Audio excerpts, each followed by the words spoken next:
those are outgoing postcards. You can't read them. Why not? Dick does it all the time. I don't read them. I glance at them. There's a big difference between reading and glancing. Hi, Stephanie. Joanna. Glancing at the postcards again, Dick? Here, George, why don't you just run these on down to the post office? Are you through? Yes.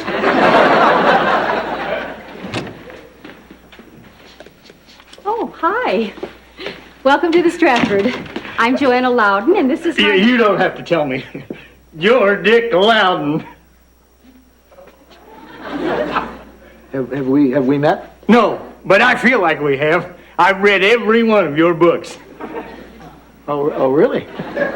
I love what you do, but I'm sure people tell you that all the time. Well, you know, you get used to it. You know why I love your stuff? Because it teaches. I mean, you take someone like Norman Mailer, well, sure, he's a good read, but when you're done, what do you got? Zip. Well, you know, let's not be too hard on Norm. He's pretty good for what he does. Oh, yeah. Didn't he write Vanna Speaks? No, that was Vanna White. Well, they're both writers. Literature is literature.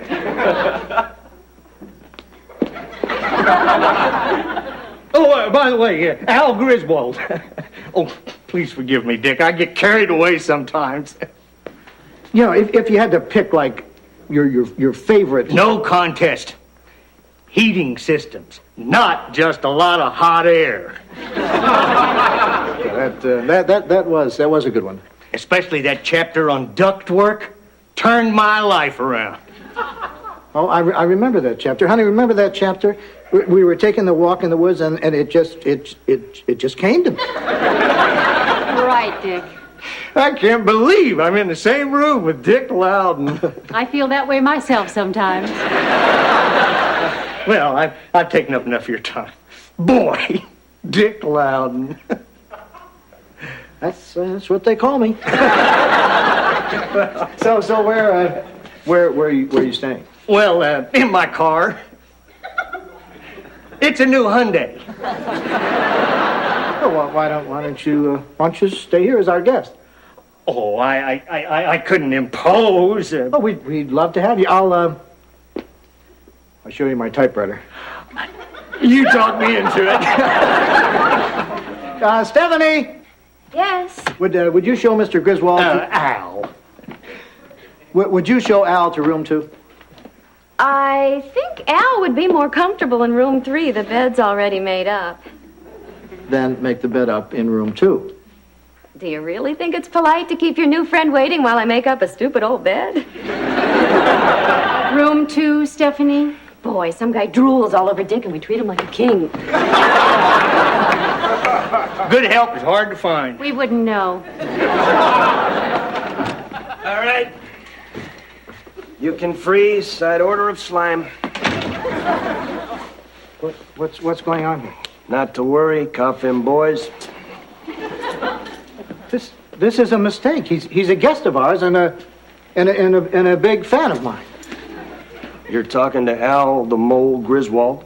Who? It seems Mr. the Mole Griswold broke out of Woodstock Correctional at approximately 0500 this morning, stole a blue Hyundai XL, and headed due south to this location. Oh, gosh, this is so embarrassing. Crawled out through a heating duct.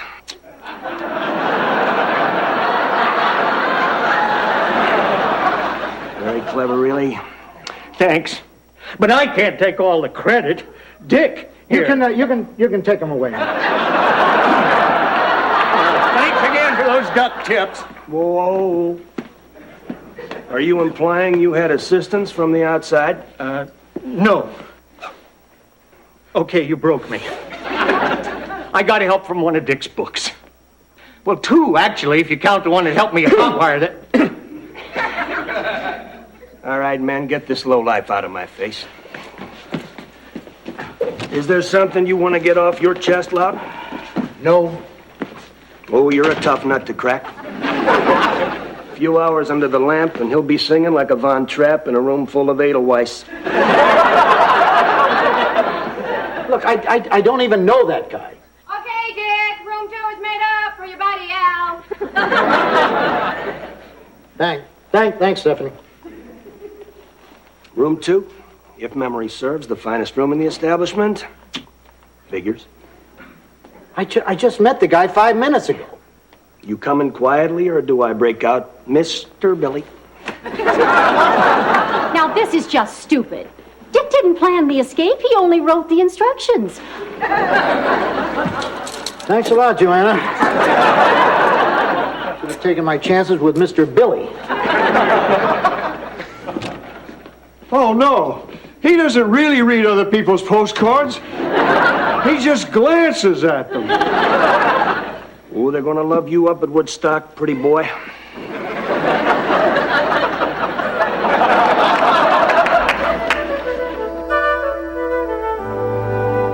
Okay, you're in room 2. The bed's made up and everything. Oh, thank you, dear. Before you go, Yes? our maid is terribly overworked. Anything that you could do to help would really be appreciated. You know, like sleeping on top of the covers and not using your towels. Do you mind if I use the soap? Oh, not at all. We're here for your comfort.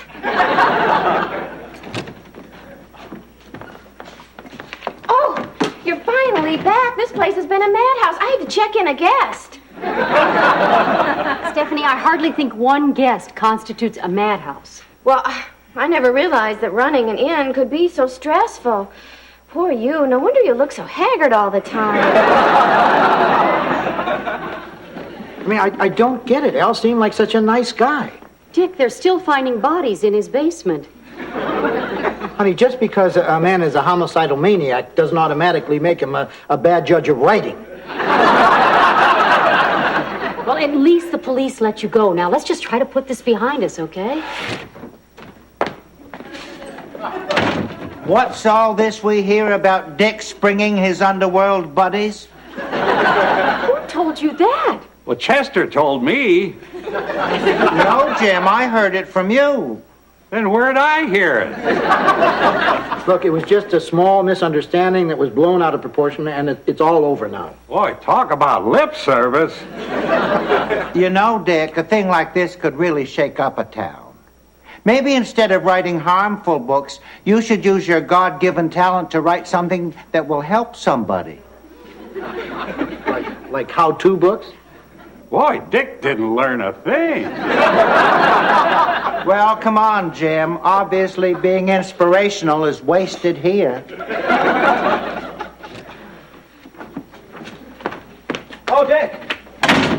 Glad you're here. I was worried you'd be out scaring people straight.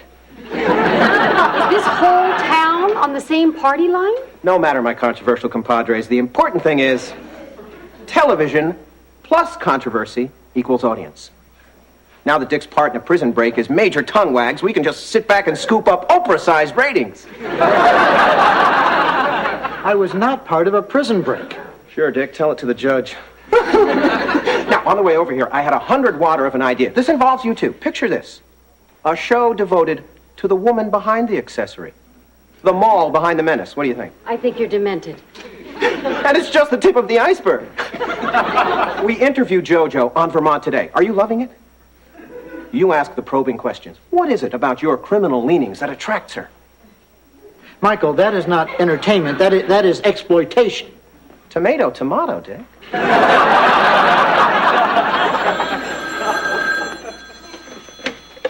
Hello? Oh, hi, Mrs. Goddard. Yes, I wrote How to Spackle Like the Pros. Yes, I wrote that one too. Well, I don't know if prolific is exactly the word. What's that?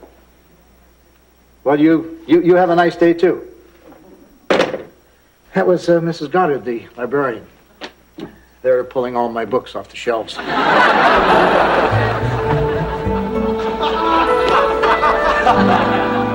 Don't you people have homes? That's it, Joanna. Pack up. We're moving. Dick, don't be ridiculous. Right. Get me my gun. You don't own a gun. Damn. Joanna, I'm getting sick of this small town mentality. The next thing you know, they'll be coming at me with torches. Dick, this isn't a witch hunt. They're just a bunch of busybodies with nothing better to do. I say we throw him in and see if he blows. Holy backlash, Dick, man. The whole town's in a snit pitch. Michael, this isn't a good time.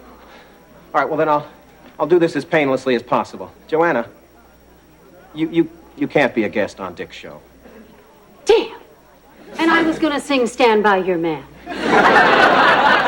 Oh. It doesn't matter. I'm going to use the show to tell my side of the story and end all this nonsense. Minor snag there. You're not on your show either. What? Whoa, Dick, put that vein back in your head. Nobody wants to sponsor the man who helped spring Al How-To Griswold. I thought it was Al the Mole Griswold. He changed it. He never really felt quite comfortable with the mole. I can't believe this is happening. I'd love to host a pity party, Dick, but I've got problems too. On the bright side, now that your show's nixed, I can finally expand Family Double Dare to the full 90 minutes it deserves.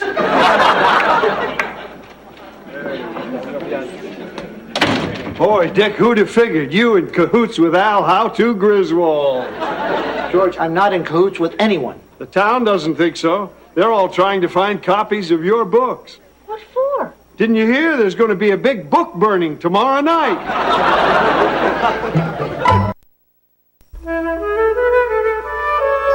I just want you to know that I'm not going to the you-know-what tonight.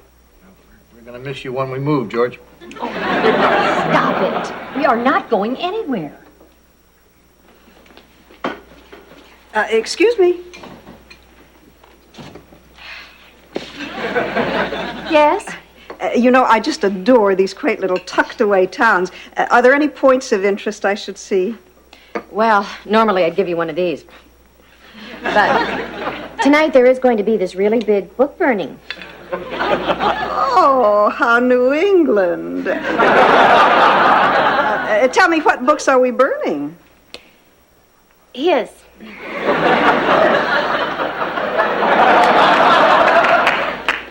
Don't look now, but I think somebody just put arms on this statue of Venus. And gave her a manicure. And kudos to you, Dick. That book burning idea is mucho caliente. It wasn't my idea. Funny, it screamed Dick to me. Still, it's just a shot in the arm this humble Hamlet needs. Michael, has it occurred to you that Dick is being wronged? Well, of course, but I'm not going to dwell on it. Did I mention that I'm personally handling local coverage of the big book bake? Great. Anyone else would have turned it into a circus. Michael, I have a question. Fire away, Steph. No pun there, Dick.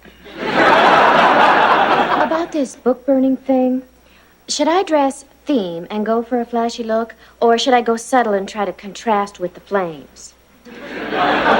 Doesn't matter what I wear because I'm not going. We know, George. Well, Steph, I think there's only one way to untangle this fashion snafu. A trip through my closet? Oh, could we?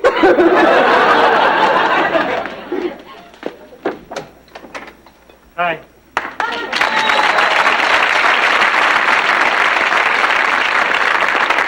I'm Larry. This is my brother Daryl, and this is my other brother Daryl.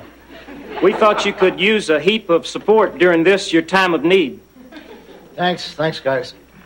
Daryl feels an extra spurt of empathy being like you in so many ways. You both possess that jaunty joie de vivre so rare in these parts. I've noticed that myself, but I was too afraid to say anything. Anyway, as a show of solidarity, Daryl and I will not be attending tonight's book-burning gala. What?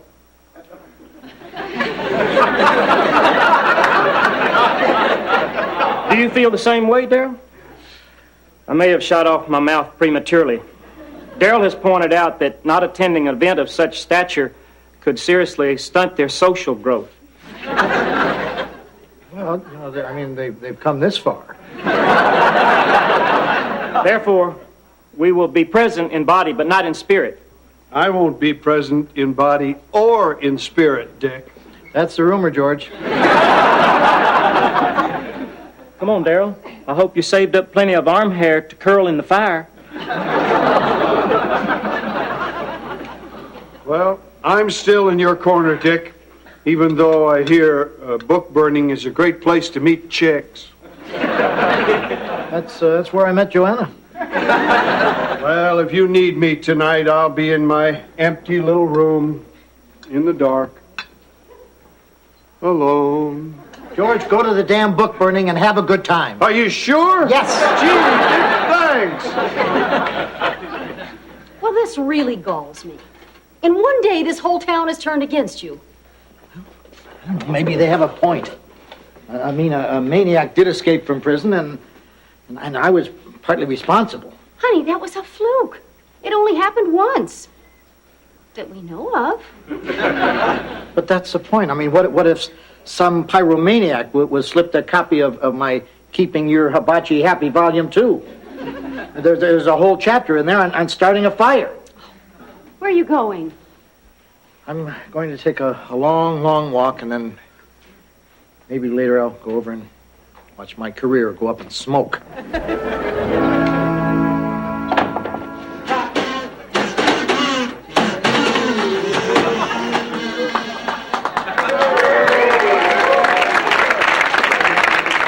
That was the Ladies Auxiliary Ensemble doing their public domain medley. We want to thank some of the other people who are making this book burning such a rousing success. The Volunteer Fire Department for organizing the book drive. Lambert's Hardware for the butane lighters. Book banning, censorship, protection for society, or constitutional calamity. You be the judge.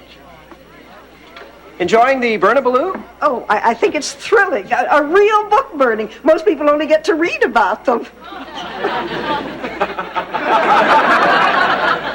You mean this has been done before? Oh, for hundreds of years. Cut!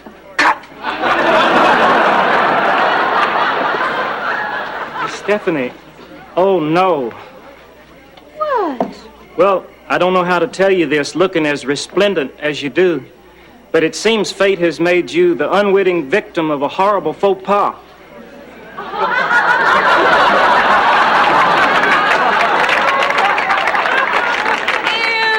I'm dressed like Daryl. Michael! What is it, Steph? Good God! Michael, I'm a laughing stock. Shield your eyes, Steph. Stop tape. I said, look, press the button on it. Oh, give me that. People. Sure, a book burning can be fun, but only if we follow proper safety procedure. Now, should one of you weenie toasters catch on fire, remember, stop, drop, and roll. Well, I've said my bit. And now the moment we've all been waiting for. It's time to set flame to this mountain of filth. Tell me, is it true that this Loudon character worships the devil?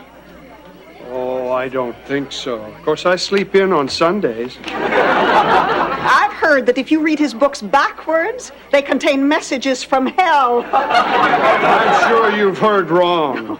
Thanks, George. Hey, everyone, it's Dick Loudon, the man who made this whole evening possible. Look, I know you have your mind set on this book burning thing, but before we go ahead, I'd like to have my say. Can you believe this guy? Look, I realize that one of my books, possibly two, may have indirectly inspired an illegal act. But I mean, any book could have done that if read by the wrong person. No one ever broke out of prison from reading the Bible, Dick. Wow, Dick's comparing his books to the Bible. No, The point is that you can't blame the books. I mean, these are just nuts and bolts books about nuts and bolts. I mean, one little incident has mushroomed into mass hysteria. I doubt if any of you have read any of my books. Well, of course not, Dick. We don't want to spend eternity in HE double hockey sticks. All right. Does this sound like the work of the devil? Turn off water at source. Before detaching U-shaped portion of pipe, remember to place drip pan underneath to prevent staining floor. Loudon's right. These are nothing more than instruction manuals. And boring ones at that. Well, maybe we should burn them. Can't burn things just 'cause they're boring. Otherwise, Chester would have been charcoal years ago. It's a shame to have these weenies go to waste. Isn't there something else we can burn?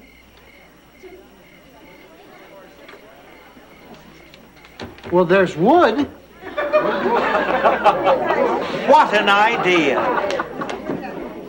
As mayor of this town, I declare this the big wood burning. A big cheer for Dick! Honey, you were wonderful. Honey, the wood burning thing was an obvious choice. No, I mean the way you handled the crowd. You really turned them around.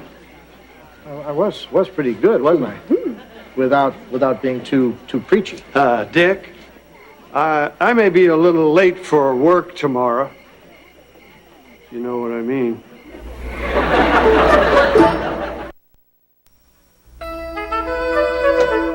Hello. Hi. Welcome to the Stratford. I'm Joanna Loudon, and this is my... Oh, you're Dick Loudon, and I'm finally getting to meet you face to face. Out? Get the hell out of my ear. Out! Dick, are you crazy? Not every fan is a criminal. Honey, I can't afford to take that chance. Boy, I don't know what you did, Dick, but you sure ticked that IRS guy off.